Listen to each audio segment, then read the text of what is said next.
pasyente. Alam na mabibigyan sa state, hindi mabibigyan. Go-vlog ko lang ito. Boss, magandang gabi. Palit tayo ng sprocket set. Bali, ito kakabit natin. Pang wave 125. Wala na, hindi na makita yung pangalan. Yan mga boss. So ito rin yung kanyang chain. Bali gold.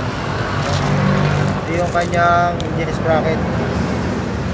Kasi doon sa kwento ni customer, natalo na daw siya ng 3 beses.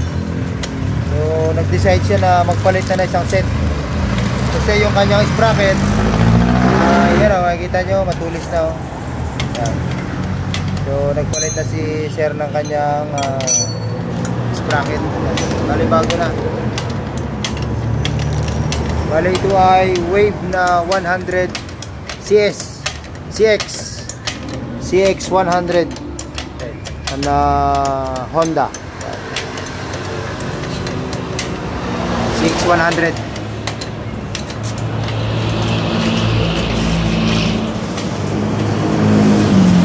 Bali 100cc lang po ito, pero yung kanyang sprocket set ay pang wave 125 XRM 125 yan. So ito yung kanyang kasukat, no? Pang XRM 125 tsaka wave 125. No? Pati yung kanyang engine sprocket, napapansin nyo, ganun din. Yan.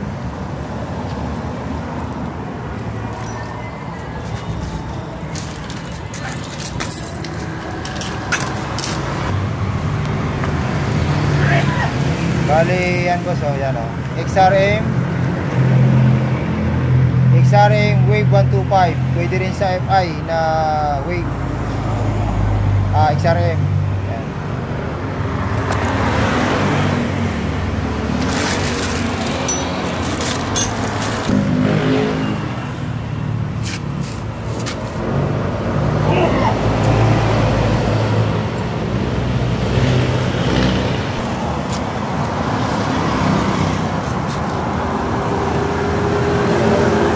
Bali sa paglalagay po ng lock mga idol ay mayroong tamang paglalagay.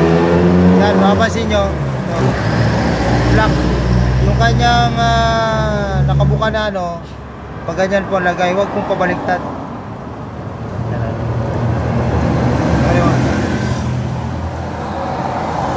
Huwag po kayo maglalagay ng lock na nakaganyan, kasi pag ikot po ng ating rayo ay ng ating kadena, pwedeng may tamaan po na halimbawa ganyan, matatanggal siya. So paglalagay po ng tamang lock ay nakapaganere. Yan. Yan ang mga Rex. Yan. Kapalit-palit. Yan. Yan. Yan, tama siya. Yan po yung tamang paglalagay ng lock. Para hindi siya makalas pag ikot. Kahit may tamaan man siya dyan, hindi siya basta-basta makalas kasi nga yung buka ng ano ay nandito. So gano'n lang po. Kunti ka lang malagyan mga idol.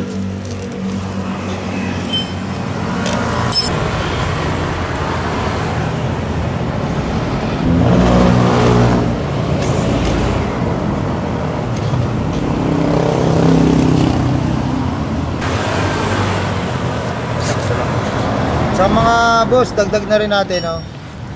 Yung sprocket set na 1434, ang haba niya ay 108. Sakto lang po dito mga boss, ano, sa swing arm na plus 2. So, hindi na tayo nagputol. Kumbaga sukat na sukat. Pero kita naman niyo, di ba? Parang isang sinukat. Basta yung ating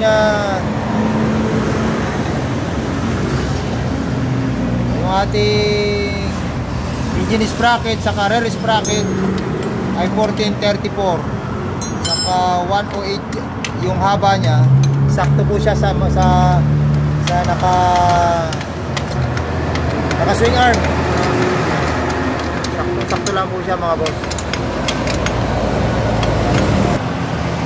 Yan, saktuhan lang siya, oh.